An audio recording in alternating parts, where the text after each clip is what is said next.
Hold up, cause that bitch go pew when I shoot, it's on mute. That bitch go pew when I shoot, it's on mute. Assalamualaikum warahmatullahi wabarakatuh.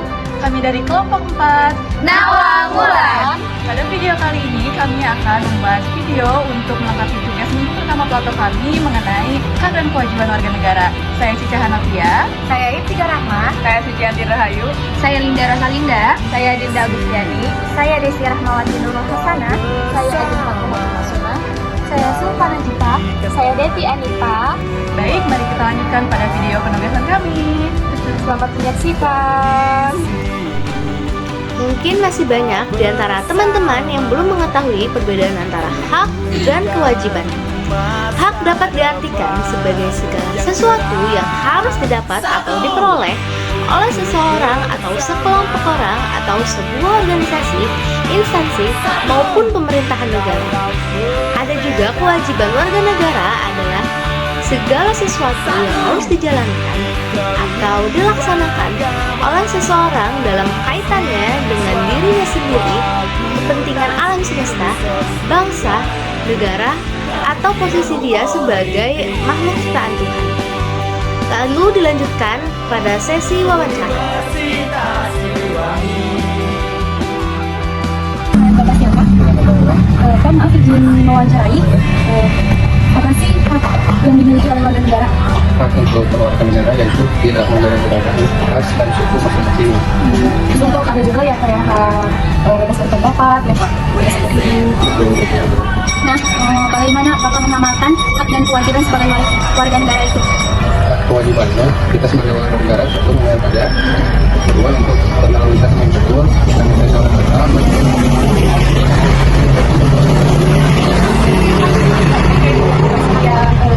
Apa tuh masih pajaknya yang khawatir yang bayar pajak yang udah Kembalikan lagi ke orangnya. Apa mana dulu? Untuk semua orang untuk membayar pajak dengan benar. ya sudah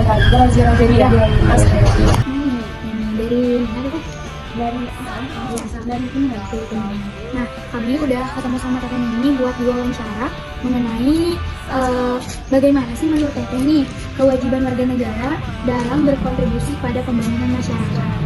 Yang Teteh tahu aja deh. Oke, yang saya tahu kalau misalnya sebagai warga negara yang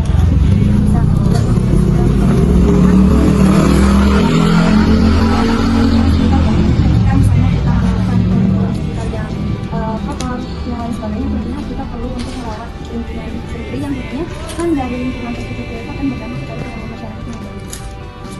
Terus ada itu barangkali menjadi warga negara yang baik tentunya saja dari segi berkontribusi dari segi politik, ekonomi dan juga sebagainya. Misalnya hal terkecilnya saja ketika contoh kecilnya ketika 14 Februari lalu kita sama-sama melaksanakan pemilu ya untuk memilih presiden, wakil presiden dan bawahan lainnya. Tentunya kita harus menyuarakan hak pilih kita dan itu kan menjadi hak dan kewajiban kita juga ya supaya untuk menjaga keberlangsungan kehidupan bernegara kita.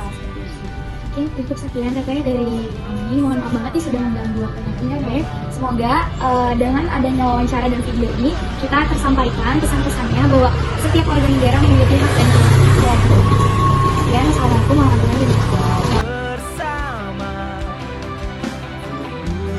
Assalamualaikum warahmatullahi wabarakatuh.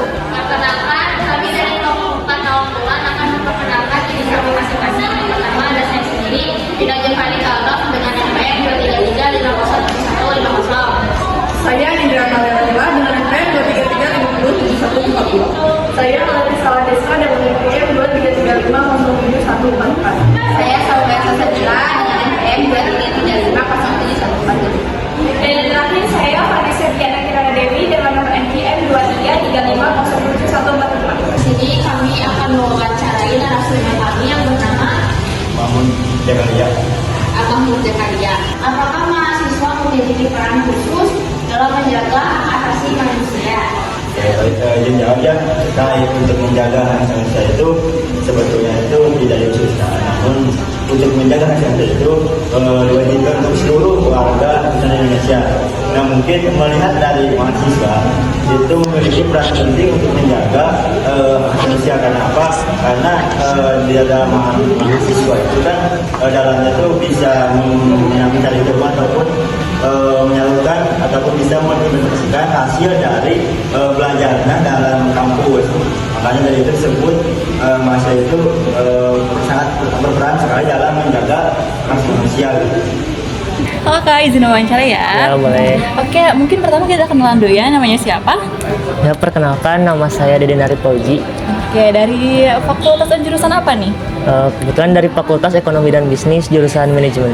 Jadi kita mau tanya-tanya nih, menurut kakak itu hak dan kewajiban warga negara yang biasanya diimplementasiin di kampus itu seperti apa sih? Misalnya hak yang bisa kakak dapetin sama kewajiban yang bisa dilakuin di kampus tuh seperti apa sih? Mungkin warga negara di sini terlalu luas ya. Iya. Karena saya sebagai mahasiswa, jadi warga negara itu jadi implementasi hak dan kewajiban mahasiswa Iya, betul. sebagai warga negara di kampus gitu. Betul. Nah, mungkin untuk haknya itu sendiri, ketika di lingkungan kampus itu kita itu memiliki hak untuk memiliki pendidikan yang tidak dibeda-bedakan seperti itu. Baik itu kita dari jalur manapun, SNBT ataupun mandiri, kita harus pendidikan kita tuh harus sama gitu, gak dibeda-bedakan. Misal nih, karena kita jalur SNBP beda dengan jalur mandiri, yang jalur mandiri itu kan kita harus membayar uang lainnya gitu. Jadi misalnya mendapatkan fasilitas yang lebih lengkap daripada yang SNBP, nah itu tidak boleh.